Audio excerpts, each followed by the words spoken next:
তীব্র মানসিক চাপ, অফিসের প্রচণ্ড প্রেসার আর ব্যক্তিগত জীবনের জটিলতা, এইসব মিলিয়ে অর্ণবের জীবন এক প্রকার বিষিয়ে উঠেছিল। ডাক্তার, সাইকোথেরাপি, ওষুধ সবই চেষ্টা করেছে সে, কিন্তু মনের ভার যেন কোনোভাবেই হালকা হচ্ছিল না। একদিন ফেসবুকে স্ক্রল করতে করতে তার চোখে পড়ল এক বিজ্ঞাপন। যোগসাধনায় আত্মশুদ্ধি, মন, শরীর, আত্মা তিনের মিলন। 7 দিনের নির্জন সাধনা, যোগসাধনার ঘর, অতি গোপনীয় স্থান, সীমিত আসন। অর্ণবের ভেতর একটা কৌতূহল জাগল।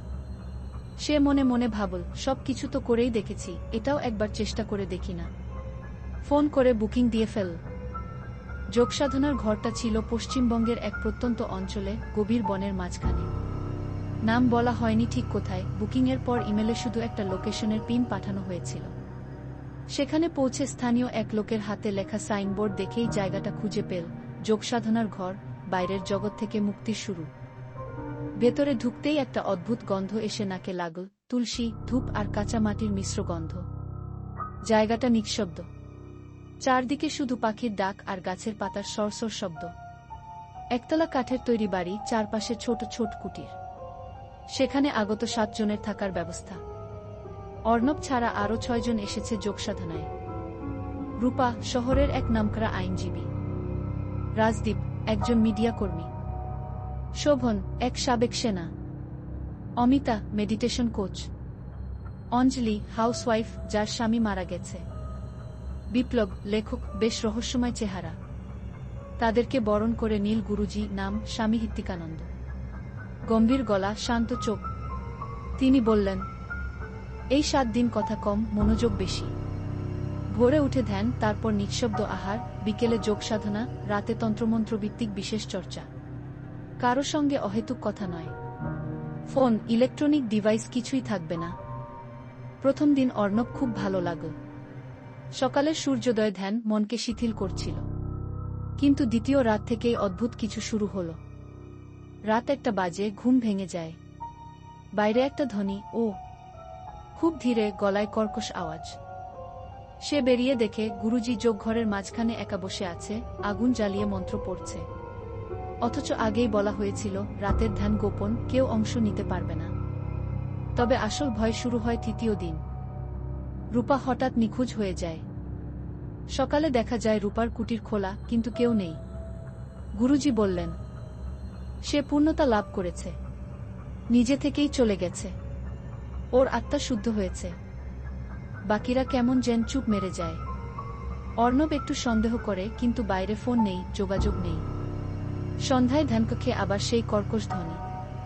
এবার সে ঠিক করল, রাতে লুকিয়ে দেখবে কি হয়। রাত 2টোয় সে বেরিয়ে ধীরে ধীরে যায় যোগঘরের পেছনে। ভেতরে উকি দিয়ে যা দেখে, কাঁপতে শুরু করে তার শরীর। আগুনের চারদিকে গুরুজি আর বাকি 5 জন দাঁড়িয়ে আছে। রূপার লাশ আগুনের সামনে রাখা। গুরুজি কিছু মন্ত্র পড়ছে আর বাকিরা চুপচাপ দাঁড়িয়ে।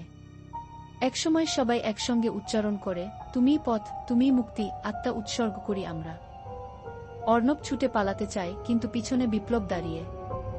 তুমিও অংশ হও। এখন পালানোর সময় পেরিয়ে গেছে। তাকে ধরে নিয়ে যাওয়া হয় ভেতরে। তখন গুরুজি তাকে দেখিয়ে বলেন, অর্ণব, তুমি বেছে নেওয়া একজন। আমরা আত্মা শুদ্ধ করি, আত্মা গ্রহণ করি। এই সাধনায় তোমার ভয় আসল বাধা। ভয় কাটাও, মুক্তি পাও।